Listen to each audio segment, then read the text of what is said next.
안녕하세요. 이원재입니다. 깊이 있는 이야기만 하는 고품격 경제방송 이원재 끝내주는 경제 3월 22일 금요일 라이브 시작하겠습니다. 어제요. 롯데마트 서울역점 영업시간 전부터 줄을 100m 이상 서 있었대요. 손님들이 다 몰려서 그런 건데 왜 그랬는지 아세요? 사과값이죠.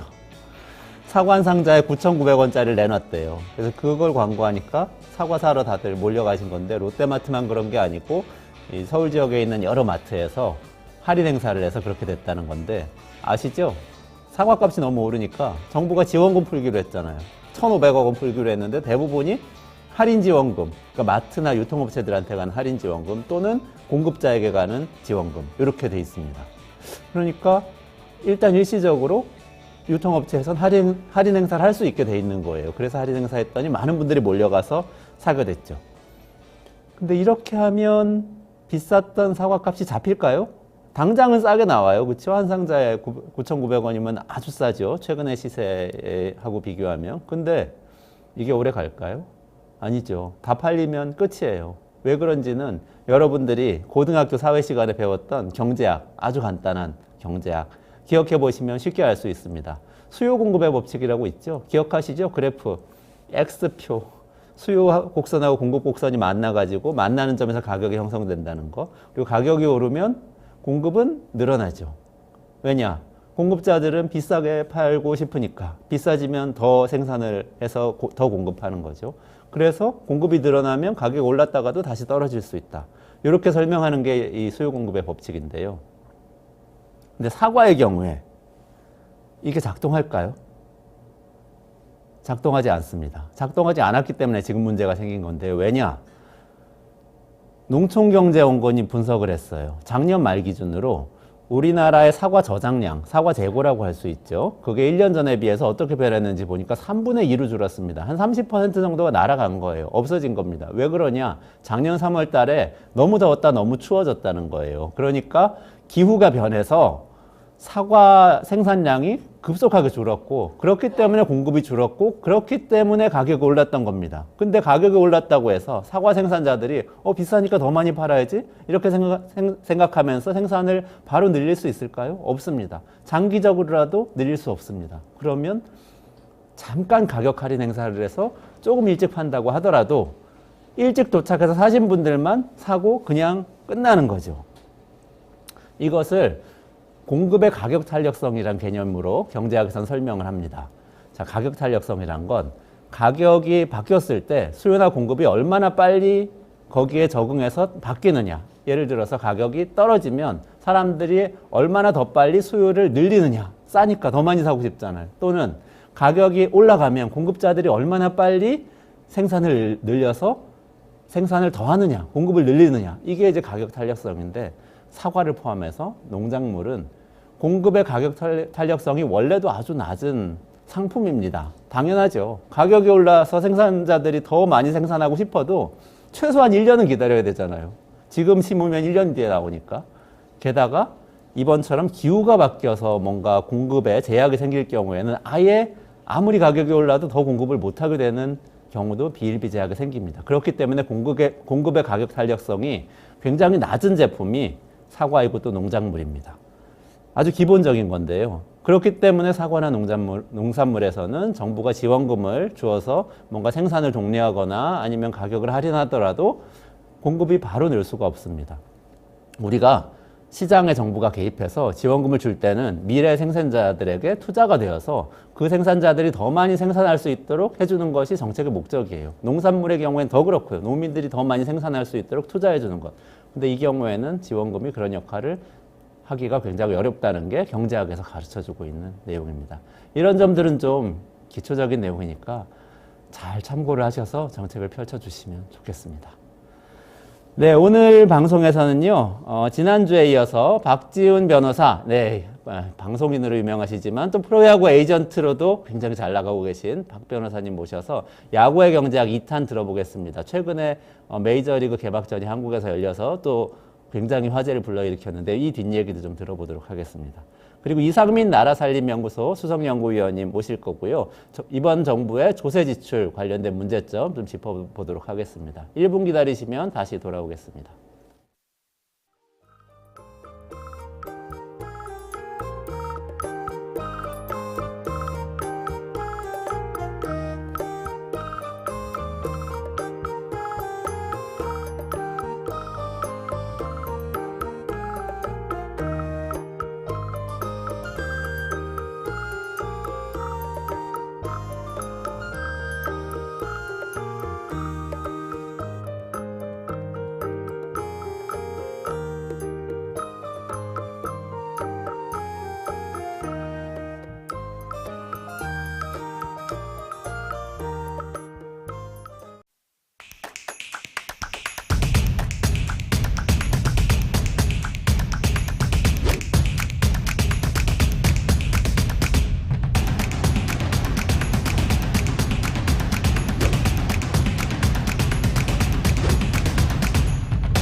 네, 이원재 끝내주는 경제 지난주에 이어서 박지훈 변호사 모시고 그 야구에 얽힌 돈 이야기, 머니볼이라고 할 수도 있겠네요. 야구의 경제학이라고 할 수도 있겠고요. 나눠보도록 하겠습니다. 박 변호사님 어서 오세요. 네, 안녕하세요. 박지훈 변호사입니다. 한 번만 더 부탁드려도 될까요? 네네. 이승엽. 네, 안녕하십니까. 이승엽입니다. 감사합니다. 네, 반갑습니다. 예, 고맙습니다. 너무 감사드리고요. 예. 아저씨 지난주 얘기가 안 끝나가지고 또 맞습니다. 오셨는데 예. 너무 재밌다는 얘기가 많았어요. 근데 저는 제가 야구 알못이라서 그 네. 자리에서 못 여쭤본 거 예. 집에 가서 생각해 보니까 자꾸 생각나는 거예요. 네. 그래가지고 좀 몇 가지 더 여쭤보려고 네. 모셨습니다. 감사합니다. 프로야구 에이전트로서 또 이 네. 성과를 날리고 계신데 지금 야구 시즌이 시작되니까 네. 또 어떠세요, 기분이? 너무 사실은 들뜹니다. 뭐 제가 뭐 프로야구 선수는 아니지만 사실은 이 프로야구 시작할 때 어린이의 꿈과 희망을, 어린이에게 꿈과 희망을 이 캐치프레이즈로 시작을 했거든요. 어린이가 된 것 같습니다. 4월만 되면 이제 3월 말 4월 초에 시작하는데 동심의 세계로 돌아가서 항상 들뜨고요. 네. 그러니까 프로야구하고 같이 제가 좀 인생이 가는 게 아닌가 생각이 들 정도로 아주 들뜹니다. 봄과 함께 프로야구 너무 좋습니다. 너무 부럽네요. 네. 저도 82년에 1982년에 네, 저도 그런 어린이였거든요. 네. 어린이 야구 회원, 뭐 MBC 청룡, 저도 마찬가지입니다. 오베어스 네. 경기도 구경 가고 그랬었는데 저도 어린이 지금 그 당시 되고 시작할 때 딱 그 어린이한테 꿈과 희망을 주기 위해서 만들었다 이렇게 했는데 저도 마찬가지로 82년도부터 저는 뭐 삼성 라이온즈인데 네. 어린이 회원을 계속 쭉 했었습니다. 예. 경쟁 구단 팬이었네요. 그러면 이거 여쭤보고 싶었어요. 네. 워낙 요즘 뉴스에 많이 나와서 메이저리그 개막전이 서울에서 열렸는데 혹시 어떻게 보셨어요? 뭐 사실은 아이디어 차원에서 메이저리그를 한국 야구 장에서 하면 어떨까 이런 아이디어가 나왔었는데 실제로 그게 실현이 됐고요. 네. 이제 쿠팡에서 진행을 했습니다. 네네네. 금액이 상당히 꽤 많이 드는데 쿠팡에서 아마 그런 자금력도 있을 뿐더러 이 긍정 효과를 많이 봤던 것 같아요. 가능할까 하는데 일본에서는 하긴 했었는데 한국에서 했고 효과는 저는 어마어마했다고 사실 생각이 들거든요. 실제로 금액은 대략 한 150억 정도 쿠팡이 썼을 겁니다. 예컨대 이 메이저리그 이제 LA 다저스하고 그 샌디에고 파디널스하고 이렇게 둘이 이제 1, 2차전 하는 거 개막전을 이제 한국에서 지금 하는 격이 되는 건데 그 팀들 체류비하고 중계권료 다 주고 그럼에도 불구하고 돈을 더 벌었어요. 200억 정도 이상을 벌었다고 하거든요. 근데 이제 운도 좀 작용을 했어요.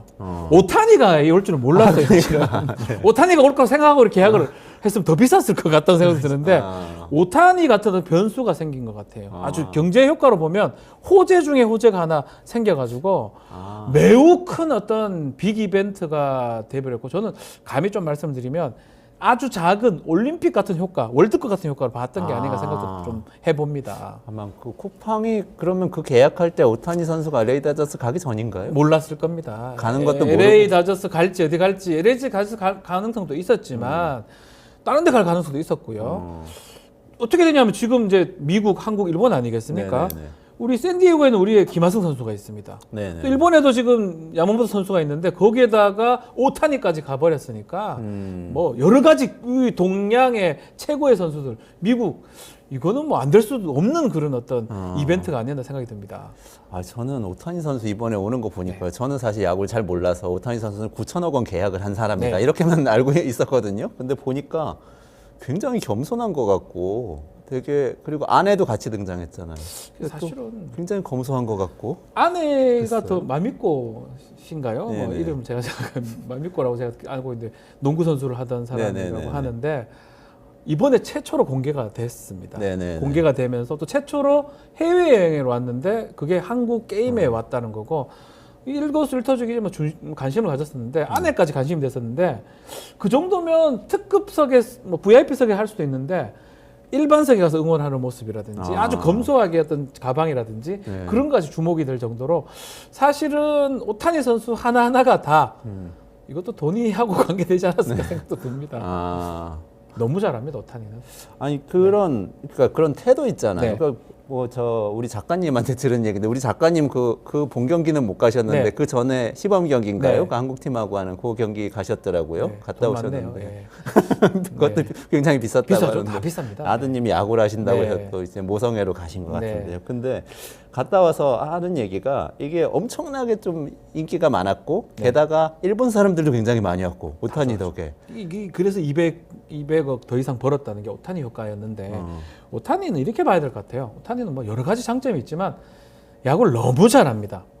그냥 좀 잘하는 정도면 뭐 타자를 잘하는 자타입니다. 타자를 잘하나 또 투수를 하나 잘하는 게 아니고 정말 현대 야구에서는 거의 불가능에 가까운 이게 이돌이라고 표현하는데 두 가지 다 할 수 있는 거예요. 투수는 투수만 하고 타자는 타자만 하는 게 현대 야구의 기본적 흐름인데 그렇죠. 투수도 강력한 강속구를 던지면서 타자는 또 홈런을 치기도 하고 뭐 이 두 가지를 다 갖춘 그러니까 만화나 어떤 상상에서만 있던 오타니라는 선수가 만들어졌고요. 그 실력에 더해서 인성이 매우 훌륭해요. 이거는 뭐 지혜어낸 게 아니고 본인 자체가 뭐 쓰레기 주는 거라든지 쓰레기를 하나 주우면 자기는 뭐 선행 뭐 가점 한 점 생겨서 잘 살 수 있을 것이다. 그런 얘기 하나하나가 지어낸 것도 아닐 뿐더러 더 긍정적으로 봤던 것 같아요. 아내까지 이제 합쳐가지고 좀 네네. 같이 왔는데 그러다 보니까 오타니 때문에 사실은 이만큼 효과가 세게 생겼지 않을까. 네. 야구도 잘하지만 야구에서 더 나아가서 더 지금 그 어떤 팬 서비스 비롯한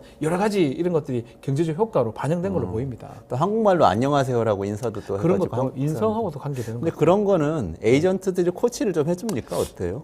뭐 그 코치 한다고 안 하는 사람도 안 하거든요. 코치 해봤자 하긴 합니다. 예컨대 인터뷰에 좀 어색한 그런 선수들한테는 인터뷰할 때 이런 점 또 뭐 중요한 시국에 중요한 또 상황에서는 이런 얘기는 가급적 하지 말고 이런 얘기 위주로 좀 하자 얘기를 하긴 하는데 네네네. 저는 오타니 선수는 뭐 그런 거 이상이 아닌가 지금 네. 그런 생각이 좀 듭니다. 아. 예. 본론으로 들어가서 네. 돈 이야기 좀 여쭤볼게요. 돈 얘기하러 예, 왔는데요. 오타니 선수 얘기 조금 이따 다시 네. 시간이 남은 하고 지난번에 얘기하시다가 네. 연봉 얘기로 굉장히 많이 했는데요. FA, 프리 에이전트 이야기 나왔었어요. 네. 근데 프리 에이전트로 뭐 4년 만에 가면 굉장히 몸값이 높아질 수 있기 때문에 거길 보고 이제 많은 선수들이 네. 좀 움직인다고 말씀을 하셨는데 그게 계약 내용 자체가 FA 계약하고 일반 계약하고 차이가 있는 건가요? 그건 많이 어떻게 차이가 됩니까? 납니다. 일반 계약은 구단이 우선권을 갖고 있습니다. 구단이 이 구단하고 계약을 할 수 있는데 금액만 바꿀 수 있고 조건으로만 할 수는 있지만 거의 구단이 어떤 갑의 지위에서 계약을 한다면 프리 에이전트는 어디든지 계약을 다 할 수 있어요. 10개 구단. 그러니까 상당히 선수가 갑의 지위를 가질 가능성이 있고 최소한 동등한 지위를 갖고 계약에 임한다고 볼 수가 있고요. 여러 가지 계약도 가능한데 사실은 지금 일반 계약 같은 경우는 구단이 주로 해가는데 최근에 좀 다른 것들이 있습니다. FA는 기본적으로 4년을 하게 되면 다시 FA를 하기 때문에 4년 계약을 하는데 구단이 좀 이런 것도 생각하는 것 같아요. 이 선수 꼭 잡고 싶은데 FA 때 다른 데 갈 수 있으니까 FA 아닐 때 단연 계약을 하는 거예요. 6년, 7년씩, 8년씩 아주 이 많은 연도를 계약을 하면서 돈을 좀 더 주지만 FA보다는 좀 아낄 수 있는 네. 그런 여러 가지 계약들이 최근에 생겼는데 네. 최근에 생긴 겁니다. 그럼에도 불구하고 FA는 구단보다는 선수가 조금 유리한 일반 계약은 좀 구단이 유리한 그런 계약으로 보면 될 것 같습니다. 근데 생각해 보면 4년 뒤든 6년 네. 뒤든 내가 찾는 사람이 많아질 것 같으면 FA가 유리한데 안 그럴 것 같으면 또 장기 계약이 유리할 그래서 것 이제 같네요. 이런 게 있어요. FA 이제 계약을 할 때 보장을 하게 돼요. 이제 좀 나이가 좀 많거나 이런 얘기가 좀 미안하지만 내 실력이라는 게 이게 한 3년, 4년 더 갈 수 없다고 보면 구단 입장에서는 짧게 계약을 하려고 합니다. 네. 2년만 하자. 네. 근데 선수 입장에서는 4년까지 해달라. 네. 그러다 보면 어떤 일이 생기냐면 2+2 계약으로 이런 것들이 생길 수 있어요. 그건 2년은 보장을 해주고 네. 2년 동안 어느 정도 조건을 달성하면 나머지 2년까지 같이 할 수 있다. 그래서 2+2 계약, 3+1 계약 이런 것들이 생길 수가 있고 또 구단도 사실은 계약을 하면서 선수의 어떤 몸 상태를 담보를 하거나 보장을 할 수가 없거든요. 네네네. 그러다 보니까 여러 가지 다양한 형태의 계약들이 만들어질 수가 있습니다. 그렇군요. 네. 그게 이제 우리 회사원으로 생각해 네. 보면은 회사하고 매년 연봉 계약을 맺는데 네.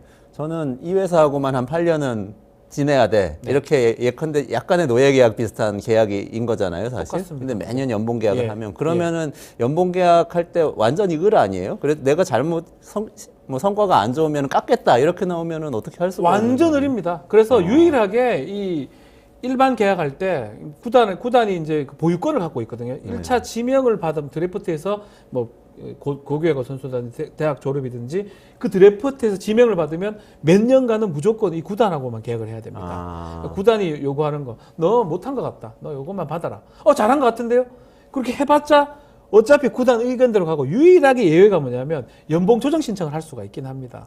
누구한테요? 그 구단이 원하는 금액하고 내가 원하는 금액하고 다를 때 FA 말고 그럴 때 KBO에 연봉 조정 신청을 할 수가 있는데 받아들여지는 경우가 매우 드물고요. 예전에 이대호 선수도 하기도 했고, 뭐 저랑 이제 같이 했던 주건 선수라고 KT에 한번 해가지고 받아들여진 적이 있긴 합니다. 근데 그건 아주 예외적인 경우고요. FA는 그렇지 않아요. 처음부터 같은 지위에 있기 때문에, 싫어! 그럼 나 딴 데 갈래? 딴 구단 갈래? 이렇게 돼버리는 거죠. 근데 우리가 회사에서 계약을 하면은 일을 아무리 못해도 보통 연봉을 깎지는 않잖아요. 오히려 눈치를 줘가지고 좀 나가줬으면 그렇죠. 이러거나 뭐 진짜 심각하면 해고하거나 이러는데 선수들은 어떻습니까? 깎기도 해요? 완전 다르죠. 이 프로야구는 말 그대로 실력대로 가는 거거든요. 성적대로 가는 거고 구단마다 차이는 좀 있습니다. 어떤 구단들은 암만 잘해도 올라가는 게 한계가 있기도 하고 내려가는 것도 좀 단계적으로 떨어지는 것도 있어요. 그렇지만 또 어떤 구단에 따라서는 잘하면 확 올라가고 못하면 확 떨어집니다. 그래서 이제 사실은 저희는 이제 구단을 얘기하기 좀 그렇긴 한데 모 A 구단에 갔을 때는 성적을 좀 좋지 않게 받았다 하더라도 걱정하지 마라. 그렇게 안 떨어질 것이다. 이 구단 성격상. 그렇지만 또 B 구단, 다른 구단에 가면 매우 잘했음에도 불구하고 연봉 인상률이 100% 이상 안 된다. 이 구단은 점진적으로 올린다. 또 그런 것도 차이가 좀 있는 것 같아요. 그것도 구단마다 약간의 차이가 있습니다. 예를 들어서 뭐 부상이든지 뭐 성적 때문에 2군으로 가고 그런 경우도 있잖아요. 그러면은 그 다음에 연봉 계약에 또 영향을 미칠 수 많이 영향이 되고요. 기본적으로는 1군 경기에 얼만큼 등장을 했느냐, 경기 일정을 채웠느냐 이게 가장 중요합니다. 그리고 성적을 낸다 그러면 거기서 플러스 알파가 돼가지고 연봉에 반영이 되는데 지금 이제 우리 KBO 규약상으로 이 3억 원 이상의 연봉 선수가 자꾸 2군에 가 있다. 1군에 가 없고 그럼 연봉 깎입니다. 그러니까 10일까지는 괜찮은데 10일은 사실 괜찮고 뭐 부상이나 이런 어떤 특별한 이유 때문에 내려가 있으면 그건 반영이 안 되는데 아무런 이유 없이 성적이 지금 안 좋아가지고 3억이면 고연봉 선수거든요. 3억 원을 받는 선수가 갑자기 2군 가서 안 올라온다. 그러면 간 만큼 절반을 빼버립니다. KBO 규약상 그거는 그건 계약이 아니고 그렇죠. 그 규약 3억 원 내가 연봉을 계약했다고 하더라도 내 실력이 떨어져가지고 2군 경기, 1군 경기 뛰지 못하고 2군 경기만 계속 간다 그러면 자기가 거기 있는 그 일수만큼 반 해가지고 깎입니다. 그럼 선수 입장에서는 그건 굉장한 타격이네요. 부상으로 가는 건 상관없어요. 재활한다고 이런 건 상관이 없는데 실력으로 많이 갔다 그러면 그거는 선수 입장에서는 최악이죠. 그러니까 2군 내려가는 게 자존심이나 이런 문제뿐만 아니라 경제적으로도 굉장한 타격이 되네요. 경제적으로 만약에 2군에서 못 올라온다. 그리고 그 일정 그 금액을 많이 받는 선수라 그러면 경제적으로 그 연봉이 그냥 계속 빠집니다. 연봉 계속 그때도 말씀을 한번 드렸었는데 연봉이라는 개념이 10개월 기준이거든요. 2월 달 시작해서 11월 달에 시즌이 끝납니다. 6월부터 이제 급여를 자기가 원하는 날짜 받아요. 뭐 20일 날 받는다 그러면 3억짜리 선수면 월 이제 3천씩 계속 받아야 됩니다. 근데 한 5월 달에 이제 2군에 가서 못 돌아와요. 그러면 2군에 간 즉시 3천을 연봉을 이제 월급을 받아야 되는데 월급이 떨어지는 거예요. 월급 1,000이 나오기도 하고 500이 나오기도 하고 뚝뚝뚝 떨어져 버리기 때문에 이제 이 연봉 받는 선수 입장에서는 2군 가고 1군 가고 매우 중요하죠. 그렇군요. 그 연봉에 대해서 말씀하시니까 또 생각나는 게 또 계약금이란 게 있잖아요. 그렇죠. 계약금하고 연봉하고 나눠서 계약을 하는 데는 또 이유가 있나요? 계약금은 이제 입단을 할 때 최초 계약을 할 때 주는 금액이라고 보면 됩니다. 이제 신인 선수들 특히 고졸 신인 중에 막 대여급 이러면 5억씩 받아가는 선수도 있고요. 좀 작은 선수들은 뭐 5천만 원, 3천만 원도 있는데 이 계약금이라는 거는 이 선수의 미래 가치라든지 지금의 계약을 할 때 그 금액을 준다고 보면 될 것 같고요. 5억을 받았다고 치더라도 연봉은 거의 3천으로 시작을 합니다. 처음에요? 예.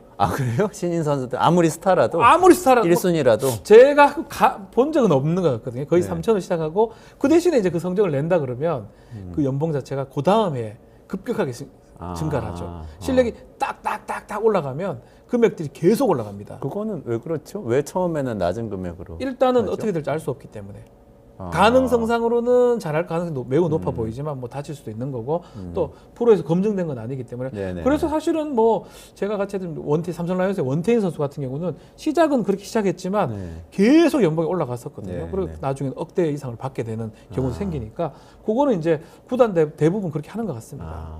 지금 신인 선수 드래프트는 네. 구단들이 뭐 선수를 찍으면은 네. 그 구단하고 계약을 해야 되는 구조로 그렇죠. 어떻게 되어 이제 있는 하냐면 거죠? 이제 매년 연말 뭐 연말에 하죠.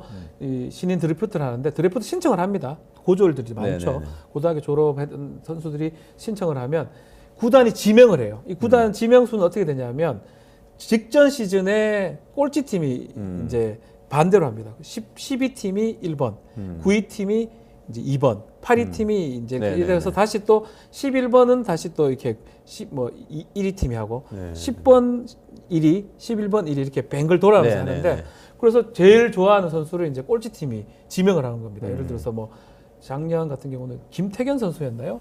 두산 베어스 김태견 네네네. 선수였는데 제일 잘하니까 지명을 하면 안 해요라고 할 수 없어요. 지명은 끝이에요. 이 구단 가야 돼요. 저는 당신네 구단 싫어요라고 할 수 없고요. 지명하는 대로 가야 되고 그런 식으로 1번부터 10번 또 11번부터 20번 몇 1차, 2차, 3차 라운드라고 그러거든요. 네네네. 몇 라운드에 걸쳐 가지고 선수를 뭐 많이 뽑아가면 10명씩 데리고 가지고 하지만 한 6명, 7명씩 선수들을 각 구단이 이제 보유를 하고 그때부터 보유권을 가지게 됩니다. 이 구단은 이제 뭐 FA 하기 전까지 뭐 고졸 선수는 9년간 FA 기다려야 되거든요. 네. 9년간은 이제 이 구단이 이 선수에 대한 모든 어떤 보유권을 가지게 됩니다. 굉장한 파워를 갖고 있네요, 구단. 파워 쪽이. 정도가 아니고 그 지명 하나로 그 노예 계약 같은 노예, 느낌. 뭐 노예라 말하기 그렇지만 아주 전속이 되는 거예요. 딴 데 근데 갈 수가 없습니다. 이렇게 상식적으로 생각해 보면 내가 대학을 졸업하는데 예를 들면 삼성전자에서 와가지고 너 내가 데려갈 테니까 와라. 그럼 가야 된다는 뜻이잖아요. 네, 맞습니다. 근데 그러면은 계약을 할 때 계약금이나 연봉 협상이 안 되지 않나요? 근데 이제 그렇게 지명받고 나서 연봉 협상을 계약금 협상을 합니다. 네. 나를 이만큼 뽑았으니까 이 정도 주세요라고 하고 근데 다만 안 줘도 딴 데를 못 가잖아요. 근데 지명권을 거부를 할 수 있습니다. 그러면 아무 때도 못 가요. 아무데도. 다른 구단을 갈 수가 없어요. 아. 그래서 지명권을 거부하고 대학에 입학하는 선수도 있어요. 아. 뭐가 안 맞다 싶으면 간혹 그런 선수도 있긴 한데 뭐 그런 선수가 많지는 않습니다. 그래도 지금까지는 상식적으로 이루어지고 있는. 그렇죠. 뭐 그런 쪽이 관례적으로 계속 이루어지고 있기 때문에 연봉 그 협상도 아니면 계약금 협상도 그렇게 좀 이루어지는 것 같습니다. 그렇군요. 지난번에 류현진 선수 같은 경우에 네. 그 계약할 때 얘기 중에 옵트아웃이라는 네. 그 이야기가 있더라고요. 예. 그건 중간에 빠져나올 수 있다는 그렇죠. 뜻이에요. 옵트아웃은 뭐냐면 사실은 대부분 이제 연봉 협상이 4년이나 뭐 몇 년 후에 이제 근데 지금 이거는 8년씩이 되게 큰 긴 기간을 지금 계약을 해놨거든요. 네. 옵트아웃을 걸어놓은 거는 뭐냐면 중간에 어느 정도 조건만 달성하면 연봉 안 받고 난 다른 구단 가버린다. 아니면 새로운 계약할 수 있다. 이런 어떤 얘기를 할 수 있는 조항을 말하는 거고 뭐 사실 요번에 이정우 선수도 옵트아웃 조항을 좀 걸어놨었어요. 네네. 지금 메이저리그 지금 가 있는 이정우 선수 네네네. 샌프란시스코 이 옵트아웃은 되게 선수한테 매우 유리한 조항입니다. 아. 그러니까 실력만 좀 된다 그러면 2년만 하고 FA를 또 할 수가 있어요. 내 실력만 만약에 된다 그러면 2년을 계약하고 옵트아웃 조항을 2년에 많이 걸어놨다 그러면 2년 내에 내가 실력이 좀 떨어져서 이 구단에 있어야 된다 싶으면 그 연봉 받고 있으면 되고요. 아. 내가 괜찮다고 싶으면 시장에 다시 나갈 수가 있는 겁니다. 그러니까 완전 전권을 몇 년 후에 전권을 선수한테 모든 걸 줄 수 있는 그러니까 옵트아웃 조항을 이걸 받아내는 거는 뭐 저는 부럽습니다. 그런 게 에이전트의 능력인가요? 스캇 보러스 이런 사람들이 이거 잘하는 것 같은데 뭐 한국에서는 쉽지는 않죠. 그렇군요. 네. 네. 돈 얘기를 조금 네. 다시 더 넘어가 볼게요. 지난 시간에 산업 얘기하다가 네. 좀 말았는데 쿠팡이 이번에 초청해가지고 메이저리그 개막전을 한국에 한 게 네. 저는 굉장한 어떤 그 이게 비즈니스적인 이벤트 아닌가 하는 생각을 해서 네. 아까 투자하고 수익 가지고 설명을 하셨잖아요. 그렇게 이해할 수 있는 건가요? 저는 그렇게 봐야 된다고 봅니다. 네.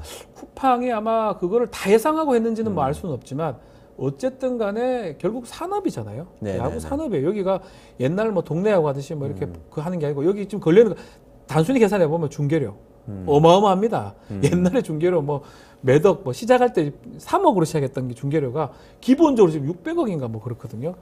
지금 정확하게 제가 중계료가 어마어마했죠. 한국 프로야구. 예. 네. 입장료 뭐 수입도 있죠. 거기다가 인프라도 있어요. 뭐 옷이라든지 뭐 이런 것들이라든지 여러 가지 산업이 접목이 돼 있고 이번에처럼 이거는 작은 스포츠 이벤트가 돼버리는 거거든요. 그렇기 때문에 지금 얘기했던 것처럼 일본에서도 이거 관광하러 오는 상황이기 때문에 실제로 수익은 200억 이상이라 하지만 더 따져보면 몇천억 가까이 이득이라고 봅니다. 예컨대 한국에 와가지고 이건 쿠팡이 얻은 건 아니에요. 네네. 쿠팡이 얻지 않지만 한국에 와서 뭐 그냥 야구만 보고 갈 수는 없는 거잖아요. 그렇죠. 음식도 먹고 뭐 어디 종로도 가야 되고 명동도 가야 되고 갈 데가 많아요. 그렇죠. 그렇다면 그것도 돈을 쓰게 될 마련이거든요. 그런 것까지 합쳐서 지금 나오고 있는데 2천억이 넘을 수 있다. 네네네. 그래서 이게 사실 쿠팡의 어떤 선택이 그냥 쿠팡이니까 했을 것 같아요. 돈이 되니까. 돈이 된다고 또 판단하고 또 손해를 보더라도 어쩔 수 없다고 판단하고 아마 했은 것 같은데 결국은 경제적 효과는 좀 어마어마했다. 이렇게 볼 수 있는 것 같습니다. 저는 쿠팡이 어쨌든 뭐 손정희 펀드에서 투자를 해가지고 네. 이렇게 큰 거 아닙니까? 그러니까 뭔가 연결이 되는 것 같아요. 손정희 펀드, 오타니, LA 다저스 오타니는 그런 건 사실은 없나요? 계속 얘기하지만 오타니는 운이 좋았던 거예요. 오타니가 거기 갈 거라고는 쿠팡이 예측을 하고 있다면 쿠팡은 엄청난 예측력인 건데 예측을 했든지 안 했든지 간에 결과론적으로는 일본, 네네. 한국, 미국까지 네네. 이 야구의 최고의 어떤 나라의 어떤 이벤트들을 이 서울에서 고척에서 네. 서울에서 만들어냈다는 거는 뭐 쿠팡의 역할이 이거는 칭찬을 하지 않을 수 없다 생각이 됩니다. 그러니까 요 하나 이벤트로 2천억 원 경제 효과 발생했다고 그러면 아까 말씀하신 대로 진짜 작은 올림픽이나 월드컵 그렇게 봐야 같은 되겠죠. 그러니까 야구는 이런 식으로 하는 네, 거죠. 네. 축구는 월드컵 같은 식으로 이거 이렇게 뭐 되는 거죠. 한 달 한 것도 아니에요. 따져보면 일주일 정도 했는데 이 그렇죠. 정도 효과를 봤다는 저 효과보다 더 된다고 보거든요. 사실은 뭐 엄청나다고 봐야 되죠. 그리고 월드컵 올림픽은 유치하려고 막 정부에서 나서가지고 막 온갖 행사를 하면서 엄청난 투자를 별의별 하잖아요. 거를 다 구장 해야 짓고 되고 막 이러잖아요. 그거는 또 들어야 될 비용이 매우 들지만 네.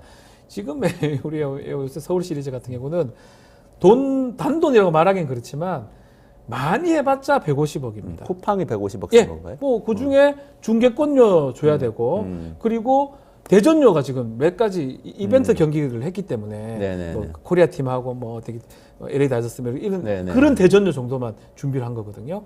그래서 사실은 그 금액이 돈만 있으면 되는 거잖아요. 네. 뭐 다른 뭐 활동도 필요 없고 그렇죠. 그렇기 때문에 사실은 어쩌면 드린 거에도 그 드린 거지만 그 비용에 비해서 효과가 더 크다고 보는 게 맞는 것 크네요, 같습니다. 진짜. 월드컵 하려고 막 그 평창에다가 경기장 짓고 뭐 난리를 그죠? 치잖아요. 올림픽 하려고 평창에 실패할 수도 있고요. 그러니까요. 유치 실패할 수도 있는데 네. 다 데리고 와가지고 이렇게 투어 시켜주고 이 IOC 위원들 그렇게 했어야 됐는데 네. 조금 다르네요. 그러면은 그 메이저리그의 그 구단 입장에서는 어떻습니까? 네. 예컨대 LA 다저스나 이런 구단은 이 경기로부터 아까 말씀하신 대전료 정도 받으면은 충분히 이익이 되는 거예요? 그 정도. 그렇죠. LA 다저스가 사실은 이 LA 다저스의 기본 자체가 돈 버는 것 자체가 기본적으로는 자신의 구장에서 일어나는 일로 돈을 번다고 봐야 돼요. 이 고척에 한국 시리즈 와가지고 돈을 벌을 수는 없고 네네. 만약에 받았다면 대전료를 받는 거죠. 그렇지만 메이저리그에서 뭐 오타니를 이렇게 LA나 이렇게 여러 군데서 했는데 결국 LA를 선택을 했는데 오타니가 사실 7억 불이죠. 7억 불, 9천억. 네네네. 뭐 이게 9천억. 이게 그 금액 중에 사실은 정말 공 하나 던지는데 뭐 몇천 불이 되는 게 아니고요. 네. 광고 효과라고 봐야 돼요. 광고 효과. 광고 효과. 아. 이 광고 효과는 뭐냐면 LA 다저스라는 어떤 구단이 관중 수입도 있지만 다른 수입들은 꽤 많습니다. 광고하는 거라든지 뭐 옷 파는 거라든지 여러 가지 그런 어떤 콘텐츠 사업도 지금 하고 있는데 네네네. 오타니가 그 큰 역할을 하는 거거든요. 또 그 역할을 하려고 한국에 이제 시리즈에 와가지고 더 유명해졌기 때문에 콘텐츠가 더 보였기 때문에 막 그런 의미에서 LA 다저스는 어떤 긍정적인 걸 받지 않았을까 저는 개인적으로 그렇게 생각을 합니다. 그러게요. 하긴 이제 한국 팬들도 굉장히 또 많은 오타니에 대한 많은 관심을 보이게 그냥 됐어요. 한국 팬들이 LA 다저스 좋아하면 LA 다저스 좋은 거예요. 그렇죠. 좋아하는 만큼 돈이 되는 거거든요. 그게 광고판이니까. 광고판이잖아요. 간단해요. LA 다저스를 좋아하는 사람이 오타니를 좋아하는 사람이 LA 좋아할 거고 그러면 그냥 광고 효과가 생기는 거거든요. 저 메이저리그 구단은 네. 구조가 어떻게 됩니까? 구단이 독립적으로 있고 구장을 갖고 있고 뭐 이런 그렇죠. 이런 기업 형태인 건가요? 우리나라 같은 경우는 조금 다른 형식이에요. 우리나라는 좀 알다시피 이 모 그룹들이 네, 있습니다. 모 그룹이 있죠. 모 그룹이 뭐 삼성이면 삼성, 뭐 LG 이런 그룹들이 사실은 그 돈을 주면서 운영을 하기 때문에 대부분 구단들이 적자를 보고 있습니다. 그렇지만 메이저리그 구단은 그렇지 않아요. 그냥 독자적 운영을 합니다. 그래서 이 구단이 알아서 뭐 구장 수입도 올리고 광고 효과도 노리고 다른 것도 판매하고 하기 때문에 구조 자체가 다르다고 봐야 됩니다. 근데 우리나라는 지금 키움 정도를 빼고는요, 거의 나머지 구단들은 모 그룹에 이제 종속이 돼 있고 네네네. 그 이상을 좀 하기가 좀 쉽지가 않기 때문에 산업적 구조의 차이가 있다고 봐야 되겠죠.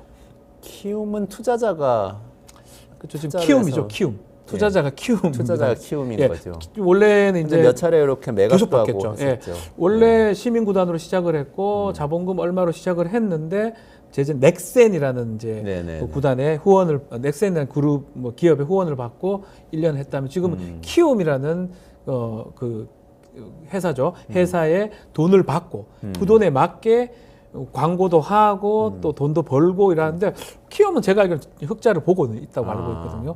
그 키움은 또 대단한 게 우리가 아는 뭐 김하성, 뭐 박병호, 뭐 많은 강정호 뭐 이런 많은 선수들을 네네네. 메이저리그부터 보냈습니다. 네네네. 이정우 지금 이정우 다 이정우도. 키움 선수들이에요. 가면서 이정료를 또 받거든요. 그 메이저리그에. 네네네. 그 이정료 돈도 있고 그러니까 키움이라는 구단만 제가 지금 정확하게 이 통계자를 안 갖고 있는데 10개 구단 중에 유일하게 흑자 구단 아닌가 제가 개인적으로 그렇게 알고 있습니다. 그래요. 그렇게 운영하다가 또 매각을 하고 하는 거죠. 투자 회사라면. 만약에 삼성이라면 절대 매각할 일은 없겠지만. 그렇죠. 삼성도 사실은 중간에 이제 이 삼성 라이온스 구단을 제일 그 기획에 이제 팔았다고 제가 알고는 있긴 한데 네네. 그러면 같은 뭐 비슷한 그룹에서 왔다 갔다 뭐 계열사니까. 그렇죠. 네. 그렇게 하는데 키움 같은 구단은 독자적인 구단이기 때문에 아마 스폰서를 계속 받으면서 구단 운영을 좀 유지하지 않을까 생각이 됩니다. 근데 메이저리그 구단 같으면 다 독립적으로 운영을 한다고 그렇죠. 하면 거의 그 다. 구단 자체가 흑자를 내야 되고 예. 또 흑자 내다가 또 매수자가 돈 많이 준다고 그러면 그러면 팔아버리고 팔고 나와야죠. 아. 예, 그런 경우도 생깁니다. 아. 그래서 9천억 불 투자할 때 예를 들어서 주주가 있으면 야 그거 투자할 가치가 있냐 이렇게 반대도 있는 거예요. 오타니한테 9천억 원 야, 이 계약하겠다. 돈벌이 되지 않는데 이걸 그렇게 하면 되느냐?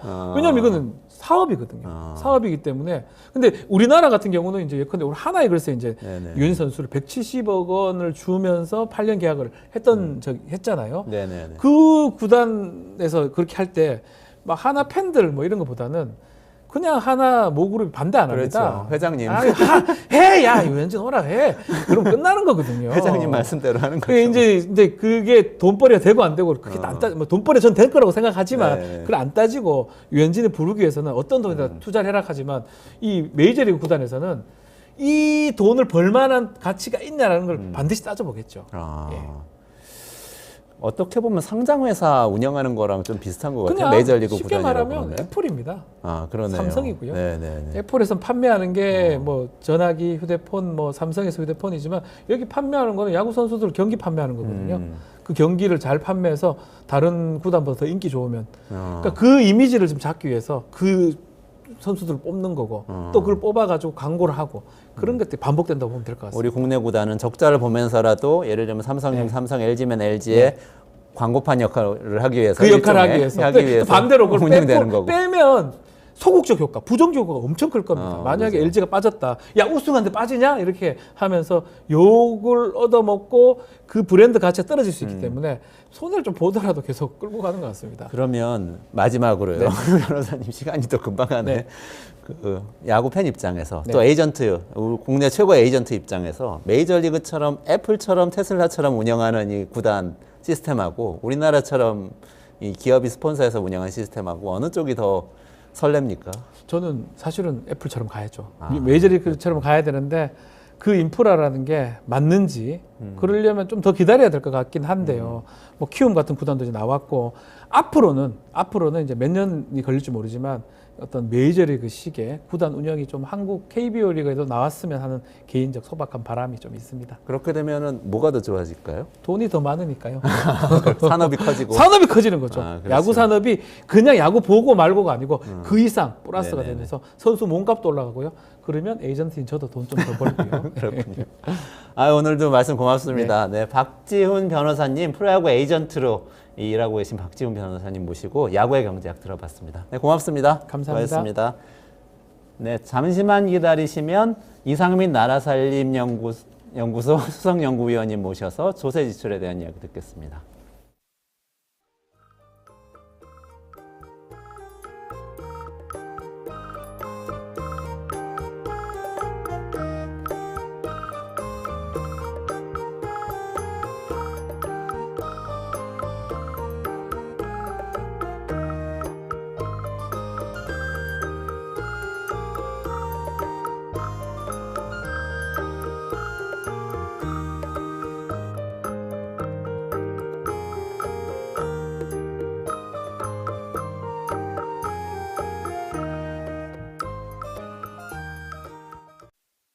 매일 10시 1시간만 투자하면 내 계좌도 10배거. 개장하자마자 급등? 따라잡아도 되나? 1분 대기조 점상이 답변해줍니다. 바쁜데 특징 중? 언제 공부해? 1시간만 투자하세요. 점상이 정리해줍니다. 단기로 치고 빠질 종목 없나? 매일 오전 10시 점상이 골라줍니다. 매일 오전 10시엔 점상을 잡아라. 유튜브에서 점상 시크릿을 검색하세요. 네, 레코그나이즈님, 우명님 들어와서 같이 말씀 나눠주셔서 감사합니다. 저희 이렇게 재밌는 야구 이야기도 가끔 하고 재미있게 진행해 보겠습니다. 그리고 뭐 두 분만 들어주셔도 열심히 할 테니까 끝까지 좀 들어주시고 의견 많이 주세요. 네, 이원재 끝내주는 경제, 끝내주는 인터뷰 시간입니다. 이상민 나라살림연구소 수석연구위원님 모시겠습니다. 안녕하세요. 예, 네, 안녕하세요. 어서 오세요. 아유, 또 오늘 날카로운 이 이야기 들려주시러 나오셨죠. 예, 네, 깊이 있는 이야기 오늘은 세금 감면에 대해서 예. 말씀 주신다고 들었어요. 최근에 이 기획재정부에서 그 국회에 제출했던 예산안에서 그 조세 감면을 많이 했는데 이게 좀 형평성에 문제가 있다 이런 지적이 많이 있었던 것 예, 같은데요. 그 맞습니다. 부분 어떤 상황인지 좀 설명을 해주시겠어요? 일단 올해 그 고소득자한테 가는 그 조세 감면 금액이 한 15.4조 원 정도 돼요. 뭐 15.4조 원, 뭐 굉장히 큰 금액이죠. 얼마나 큰 금액이냐면은 지난 정부 그러니까 19년도, 20년, 21년 때까지 그 조세 감면 그러니까 이 부자들한테 가는 이 조세 감면 액수가 한 10조 원 내외 정도였었거든요.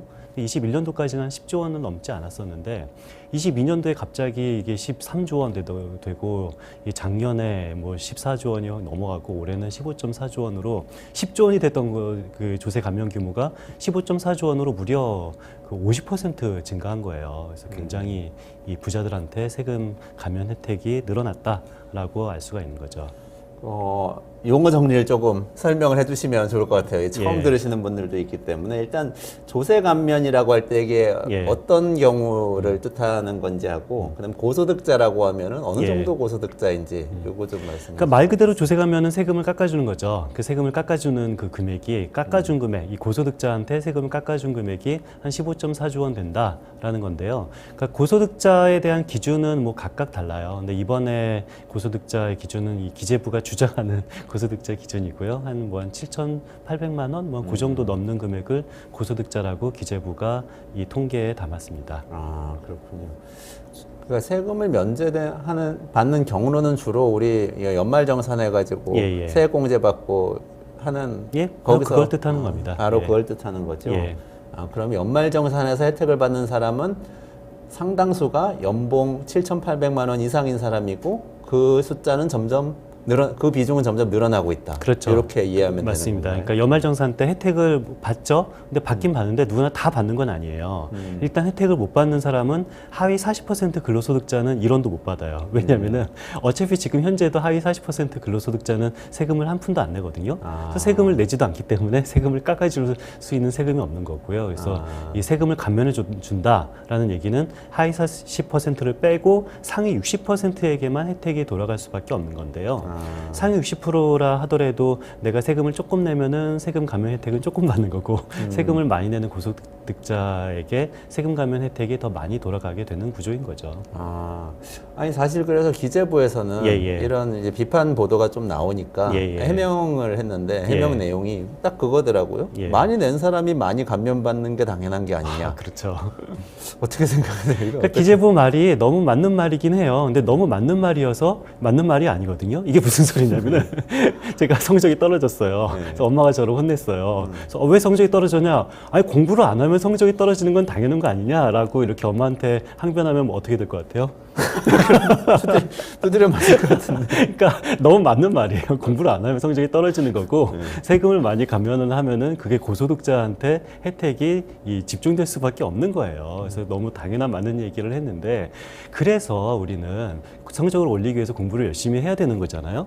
마찬가지로 고소득자한테 그 세금 혜택이 너무 집중되지 않도록 정부가 노력을 해야 되는 거예요. 노력을 하지 않으면 당연히 저절로 고소득자한테 세금 감면 혜택이 갈 수밖에 없는 거고 실제로 그래서 정부가 해야 될 노력은 너무 고소득자들에게 세금을 가지 않도록 해야 되는 거고 실제로 예전에는 이 세금 감면 혜택이 그렇게 집중되지 않았어요. 계속 유지가 됐었거든요. 10조 원 정도로 계속 유지가 됐는데 근데 노력을 하지 않다 보니까 10조 원이던 것이 15.4조 원으로 크게 늘어난 거고 그런데 아무리 노력을 안 했다 하더라도 이 규모가 너무 크죠. 너무 빨리 늘어났다라고 하는 걸 보면 노력 자체를 안 한 게 아니라 오히려 성적이 안 올라가도록 적극적인 거꾸로 노력을 하지 않았나. 고소득자들에게만 세금 이 감면이 집중되도록 오히려 거꾸로 노력을 한 것 같다라는 생각이 드는 거죠. 아주 열심히 공부를 안 했다. 공부를 안 하는 걸 아주 열심히 했다. 예, 의도적으로 적극적으로 공부를 안 했다라고 생각을 할 수 있습니다. 근데 이게 우연의 일치인지 구조적인 뭐가 있는지 모르겠는데 또 하필이면은 윤석열 정부 들어와서 이렇게 급격하게 오르는 거는 뭔가 이유가 있나요? 대대적인 개편이 있었나요?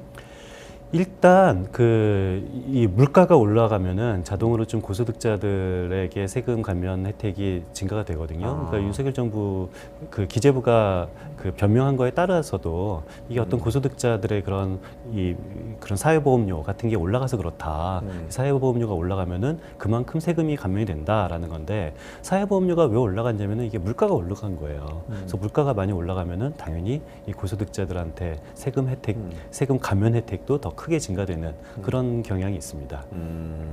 그렇군요. 근데 그러면 그렇게 생각하면 또 기재부 말이 맞는 것 같기도 하고 왜냐하면 예. 급여도 많이 오르고 예. 물가도 많이 오르고 했으니까 세금 감면 받는 급여가 많은 사람이 세금 감면 많이 받게 되고 예, 예. 이거 어쩔 수 없는 거 아니냐. 그 사람들도 부담이 많이 있었을 거다. 예. 이런 논리를 펼치는 것 같거든요. 그렇죠. 그런 논리를 펼치는 건데요. 그래서 우리는 조세 지출, 그러니까 세금 감면을 조세 지출이라고 그러는데 어차피 이 재정 지출을 하나, 조세 지출을 하나 똑같이 세금 감면이다라는 의미인데, 근데 이것이 그러니까 세금 감면을 한다라고 하면은 굉장히 많은 사람들이 좋아하는 경향이 있어요. 이 저소득층에게는 어차피 세금 감면 혜택이 없고 중산층에게는 내 세금을 10,000원만 줄일 수 있다면 고소득층한테 뭐 10만 원 세금을 줄여도 그래도 내 세금 10,000원이 줄어드는 거 아니냐라는 식으로 좀 중산층도 내 세금 10,000원 줄어드는 거에 대해서 좋아할 수도 있는데요. 그런데 저는 어차피 국가 재정 지출은 한정되어 있는 거거든요.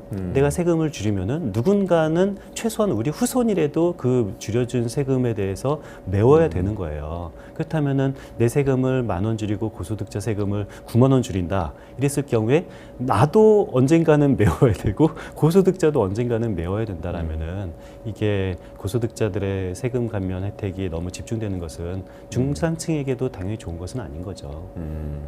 이번에 기재부에서 고소득자 기준을 바꿨다는 얘기도 있던데요.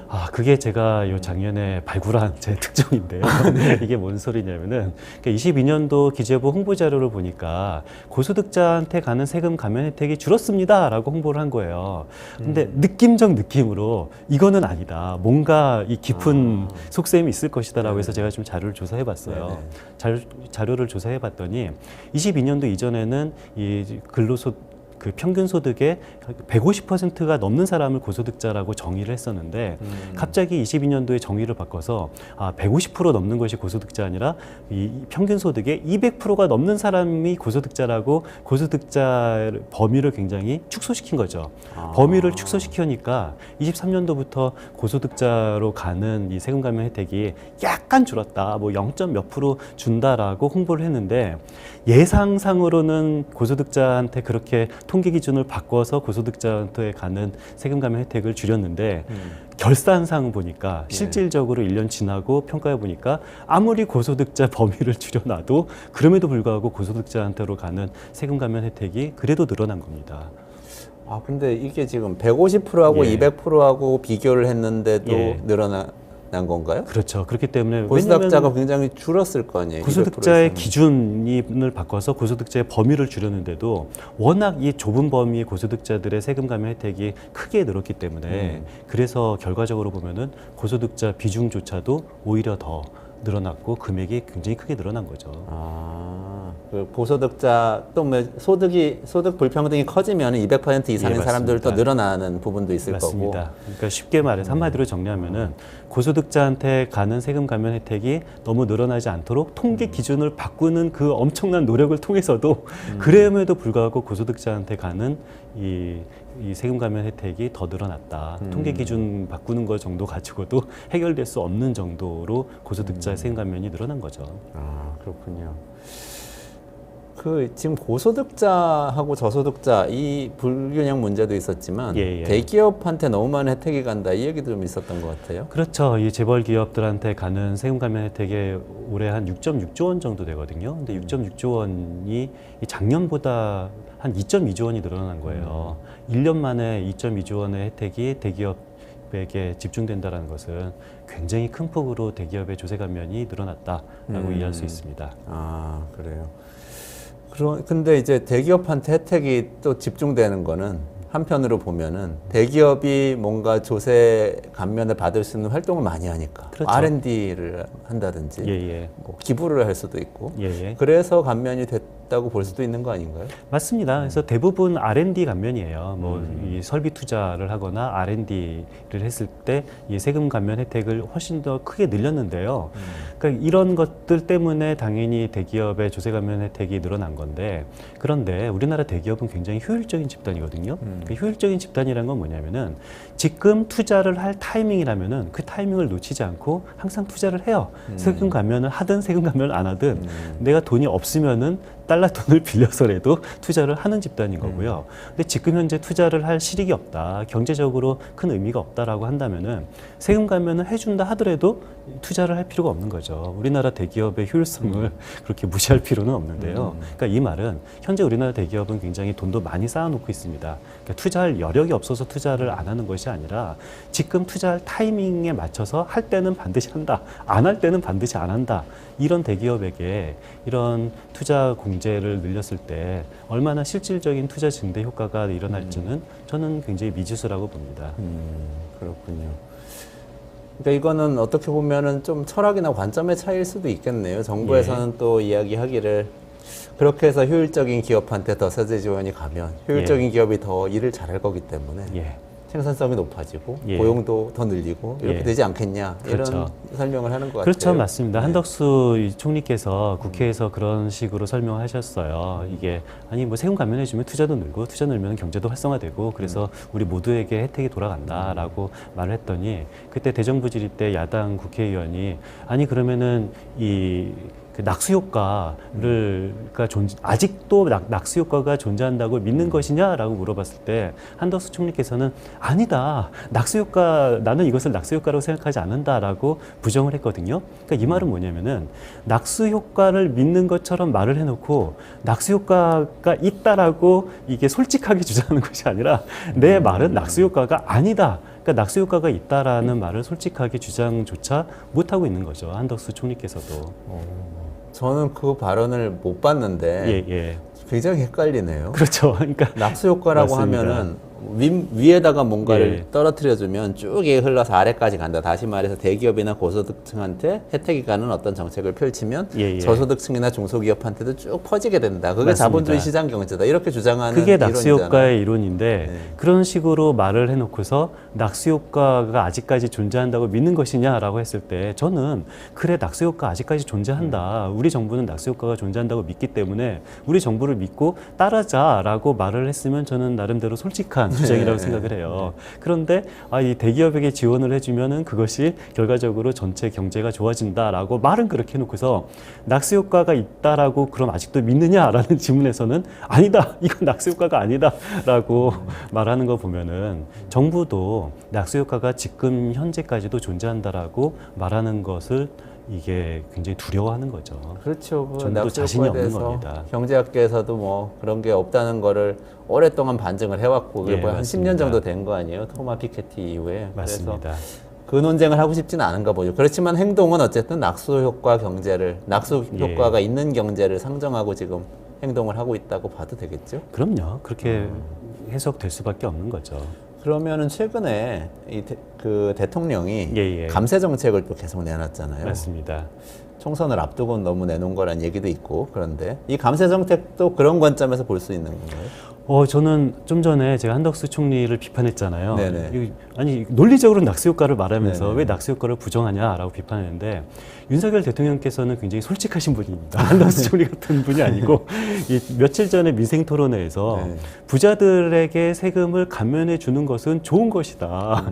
정확하게 솔직하게 말씀하셨어요. 그래서 저는 굉장히 좀 약간 혹시 윤석열 대통령께서도 한덕수 총리처럼 우리는 부자 감세가 아니다라고 주장을 하면은 좀 거짓말인데라고 속으로 생각하려고 그랬는데 우리 그 대통령께서는 거짓말하지 않으시고 네. 부자들에게 세금을 많이 내게 하는 것은 나쁜 거고 포퓰리즘인 거고 부자들에게 세금을 감면해 주는 것은 바로 좋은 것이다라고 굉장히 솔직하게 말씀을 하셨으니까 저는 이 정부의 정책은 부자들의 감세를 굉장히 솔직하게 인정하고 그것을 계속 유지하겠다라고 들은 거죠. 그렇게 말씀하신 거죠.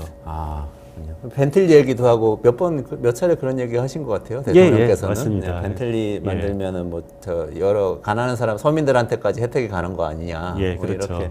이렇게 흘러내려간다는 얘기인 것 같은데 예. 옛날에 40, 50년 전에는 미국에서도 GM에 좋은 것이 미국에 좋은 것이다 그런 얘기도 맞습니다. 있고 그랬었는데 그게 깨진 지는 벌써 한 1, 20년 된 것 같은 생각이 드는데요. 예, 이게 한 3, 40년 전에는 그런 낙수 효과들은 우리나라뿐만 아니라 전 세계적으로 실제로 저는 있었던 것 같고요. 네. 그런 것들에 굉장히 많이 믿음이 있었고 그런 정책이 시행이 됐었죠.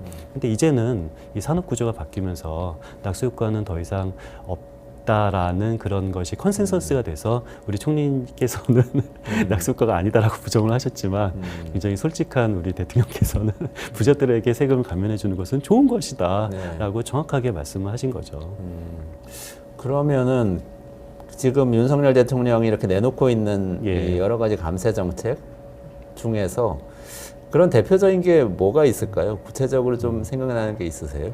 요즘에 가장 자주 말씀하시는 게 이 금투세, 그러니까 금융에 투자를 해서 이 차익이 나면은 소득이 생기면은 이 과세를 여태까지는 하고 있지 않거든요. 우리나라는 네네네. 하고 있지 않은데 근데 이게 좀 비합리적이잖아요. 글로벌 스탠다드에도 맞지 않고 그리고 소득이 있는 곳에 세금이 있다라는 조세 대원칙에도 맞지 않아서 이 여야가 합의를 했습니다. 굉장히 오래전에 여야가 합의를 해서 이제 주식 투자해서 돈을 벌어도 세금을 내자. 펀드 투자해서 돈을 벌어도 세금을 내자. 그러니까 근로를 해서 노동을 해서 돈을 벌면 세금을 내는데 네네. 왜 주식 투자하고 펀드 투자해서 돈을 벌면 세금을 안 냈던 것은 글로벌 스탠다드에 맞지 않다라고 해서 여야 합의를 통해서 세금을 내게끔 법이 바뀌었죠. 그게 바로 금투세라는 거고요.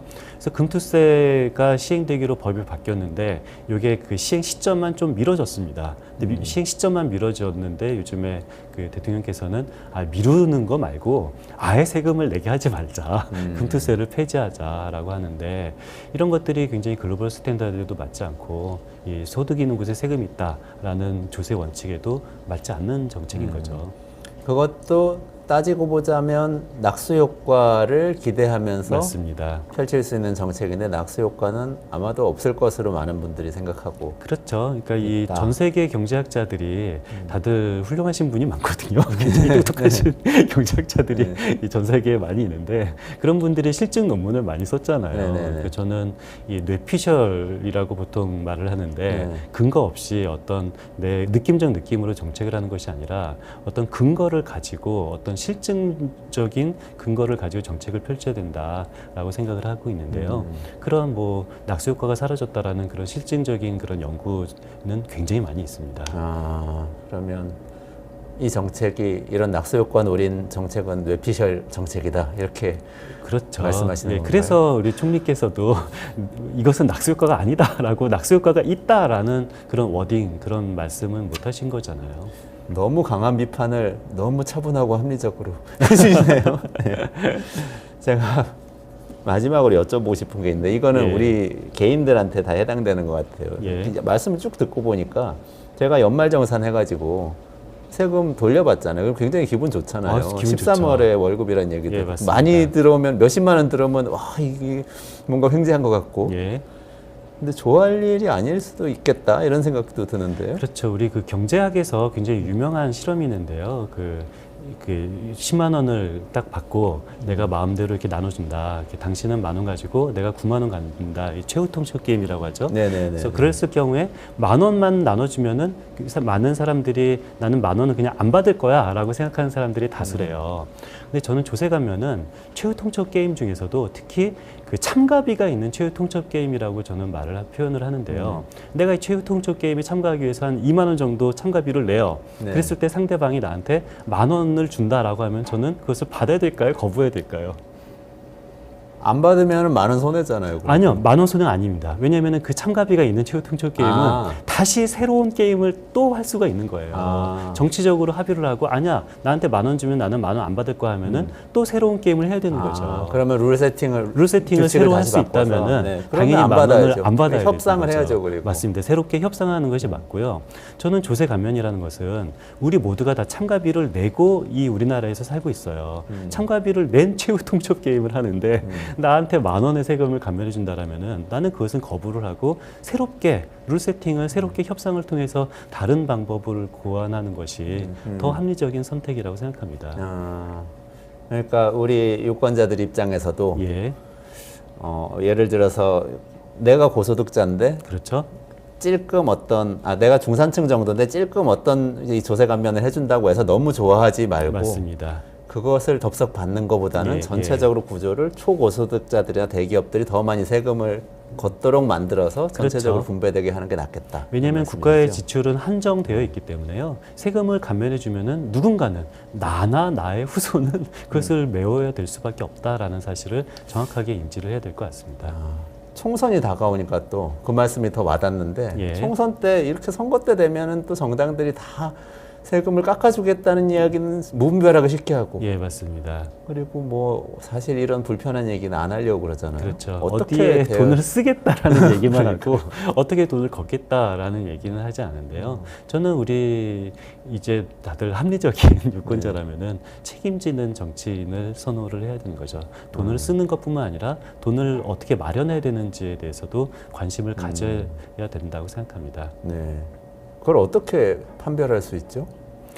공약을 한번 잘 봐야죠. 이 공약에서 우리가 이 지출 공약만 있고 세금 깎아주는 공약만 있는지 아니면은 지출 공약에다가 어떤 세금을 깎아주는 그 다른 사탕은 몸에 안 줄 수가 있는 거잖아요. 네네네. 그런 식으로 세금 깎아주는 그런 달콤한 그런 공약만 있는지 한번 좀 꼼꼼히 따져봐야 될 것 같습니다. 쉽지 않은 것 같은데 어떻게 하는 게 좋을까 좀 조금 고민은 되네요. 그러니까 보통은 사람들이 세금을 볼 때에 아까 조금 말씀하신 것처럼 예. 내 세금을 조금이라도 깎아주면 예. 다른 사람들 세금 많이 깎아주든 안 깎아주든 크게 상관 그렇죠. 안 하고 그냥 예. 조금 깎아주는 것만 좋아하게 되거든요. 그 그렇죠. 사람 심리라는 게. 예, 그래서 제가 계속 강조하는 것이 참가 비가 있는 최후 통첩 게임이다. 이 참가 비가 내가 2만 원 주고 3만 원 주고 참가하는 최후 통첩 게임에서 상대방이 나한테 10,000원을 주고 내가 거부하면은 10,000원이 그냥 없어지는 것이 아니라 새롭게 이 다시 룰 세팅을 하고 새롭게 협상을 할 수가 있는 이런 게임이 바로 우리나라 이 조세제도, 재정제도다라는 사실을 정확하게 인지를 하셔야 될 것 같아요. 이미 나는 이 판에 들어와서 비용을 치르고 비용이라는 건 맞습니다. 세금을 내고 그럼요. 예, 있는 사람인데 예. 세금을 내고 있는데 그거 조금 깎아준다고 좋아하지 말고 전체 판을 한번 보자. 맞습니다. 이런 말씀. 예. 공약에서는 실제로 그 공약에 들어간 돈을 어떻게 마련할지에 대한 이야기가 같이 첨부되어 있는지를 살펴보자. 그럼요. 예. 그렇군요. 세금 선거, 세금 유권자 뭐 이런 말을 쓸 수 있으면 좋겠는데 이런 말을 쓰는 쪽이 질 것 같아서 뭔가 그러니까 이게 걱정은 정치인 좀 입장에서는 되네요. 이 아주 오래 전부터 그 격언이 있어요. 네. 증세 얘기를 하면 진다. 맞아요. 라는 격언이 있고, 그래서 실제로 소득세 같은 우리나라에서 가장 중요한 세금은 당연히 소득세라고 생각하잖아요. 소득세 같은 것도 굉장히 오래 전부터 존재했던 것이 아니라 언제 존재하는 거냐면은 전쟁 때, 이 전쟁 때는 이 납세자들이 반발을 하기 굉장히 어렵잖아요. 무슨 뭐 1차 대전, 2차 대전이나 아니면은 영국 같은 경우는 또 이렇게 전쟁 때, 프랑스 같은 경우도 전쟁 때 이게 도입된 게 소득세거든요. 그래서 이게 전쟁 같은 그런 급변화가 아니면은 뭔가 새로운 세목을 도입하거나 뭔가 증세를 할 수가 없는 게 아주 오래 전부터의 정치인들은 다 알고 있는 얘기예요. 그래서 이것은 왜 정치인들이 이렇게 증세를 말하기 어려운지는 이해는 갑니다만 우리는 납세자와 유권자들이 정확하게 재정제도를 잘 알아야죠. 저는 전쟁 말씀하시니까 예. 지금 기후 위기가 전쟁에 못지않은 파괴적인 맞습니다. 상황인 예. 것 같거든요. 기후 위기도 그렇고 우리 고령화되는 것도 우리 노인 빈곤율 세계에서 최상위권인데 예. 빈곤한 노인, 어려운 노인들도 도와드려야 되고 이런 일이 다 국가가 돈을 써야 되는 일인데 그렇죠? 이 돈을 마련하기 위해서는 증세를 해야 되는 증세를 하든지 뭐 채권을 발행하든지 그렇죠. 돈을 마련해야 되는 건 분명한 사실인 것 예. 같아요. 그러니까 노인 빈곤율이 세계 최악인 것뿐만 아니라 노인 자살률도 세계 최악이에요. 너무 안타까운 일인데요. 저는 노인 빈곤율, 노인 자살률이 세계 최악인 것이 너무도 당연하다고 생각합니다. 왜냐하면은 우리나라 GDP 대비 노인 계층에게 지출되는 돈의 비중이 4%도 안 되거든요. 한 3.6%, 3.5% 정도밖에 안 돼요. OECD 평균 국가 같은 경우는 한 10% 가까이 정도 노인이 지출하고 있는데 우리나라와 경제 규모가 비슷한 이태리 같은 경우는 GDP 대비 한 12%, 13% 이상을 노인에 지출하고 있는데요. 이런 상황에서 노인 빈곤율과 노인 자살률이 세계 최고가 아니면 오히려 이상한 거고요. 근데 제 재밌다기보다는 가슴이 아픈 건데요. 우리가 뭐 출생률을 높이기 위해서 굉장히 많은 지출을 한다고 하잖아요. 근데 이렇게 지출을 했을 때 출생률이 높아지나요? 안 안 높아지죠. 이게 돈을 지출한다고 해서 국가가 아무리 재정 지출을 해서 출생률을 높이기는 굉장히 어려워요. 그런데 국가가 재정 지출을 해서 자살률을 낮추기는 굉장히 쉽습니다. 실제로 우리나라 노인 자살률이 과거에는 압도적인 세계 1위였다가 그래도 지금은 압도적인 세계 1위가 아니라 그냥 세계 1위가 됐는데 그래도 노인 자살률이 드라마틱하게 떨어졌던 계기가 언제였냐면은 기초연금이 도입됐었던 시점 정도예요. 기초연금이 도입이 되니까 그래도 노인 자살률이 굉장히 드라마틱하게 떨어져서 현재와 같이 아직까지 물론 세계 1위입니다만 현재와 같이 좀 줄긴 줄었어요. 이 말은 뭔 소리냐면은 돈을 써서 출생률을 높이기는 어렵지만 돈을 쓰면 자살률은 분명히 낮아진다. 이 확실한 상황에서 아직까지도 우리나라 이 GDP 대비 노인 지출률이 뭐 4%가 넘지 않는 이 상황을 어떻게든지 좀 지출을 높여야 되지 않을까. 지출을 높이려면은 무슨 돈 가지고 지출을 높입니까? 부채를 발행하든지 세금을 더 걷든지 둘 중에 하나인데 우리에게 선택지는 세 개밖에 없어요. 노인 자살률을 지금처럼 놔두는 선택지, 세금을 조금 더 걷는 선택지, 부채를 더 많이 발행하는 선택지. 이 셋 중에서 하나를 우리는 선택을 해야 된다라고 저는 생각을 합니다. 그렇군요. 네. 어쨌든 이것도 전쟁입니다. 그렇죠? 어르신들이 기후 위기도 전쟁이고 자살을 선택할 수밖에 없는 전쟁. 그것도 전쟁인 거죠. 네. 기후 위기도 전쟁이고 네. 이런 것들에 대응하기 위해서는 세금에 대해서 조금 더 깨어있는 유권자가 되는 게 좋겠다. 이런 말씀으로 정리를 해도 될까요? 맞습니다. 네, 오늘 그 조세 지출, 이 조세 감면에 대한 이야기 이상민 나라살림연구소 수석연구위원님하고 같이 나눠봤습니다. 모두 세금에 대해서 조금 더 깨어있는 유권자가 되는 걸로 결론을 내렸습니다. 네, 고맙습니다. 예, 감사합니다. 네, 수고하셨습니다.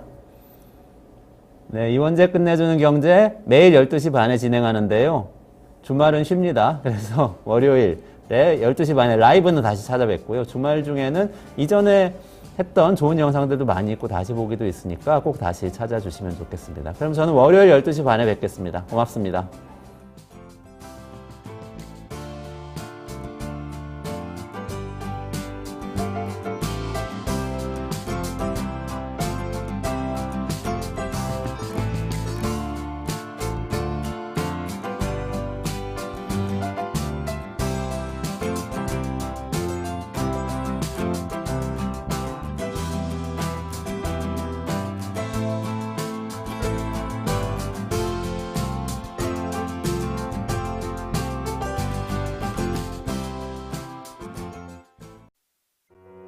우리 아이 재단에서 뜻을 함께할 정기 후원자분들을 기다립니다. 우리 아이 재단은 한반도 어린이를 위한 재단입니다. 배고픈 어린이들에게 영양 가득한 국수를 보내고 영유아 자폐 조기 검사 지원, 베이비박스의 이유식 정기 배달, 중증장애 및 취약 아동들을 지원하고 있습니다. 따뜻한 손길을 이어주는 분들께 우리 아이 팔찌와 감사 선물을 드립니다. 지속적인 지원을 통해 더 많은 어린이들에게 도움을 줄 수 있도록 정기 후원자가 되어주세요. 후원 문의 02-2128-3344, 2128-3344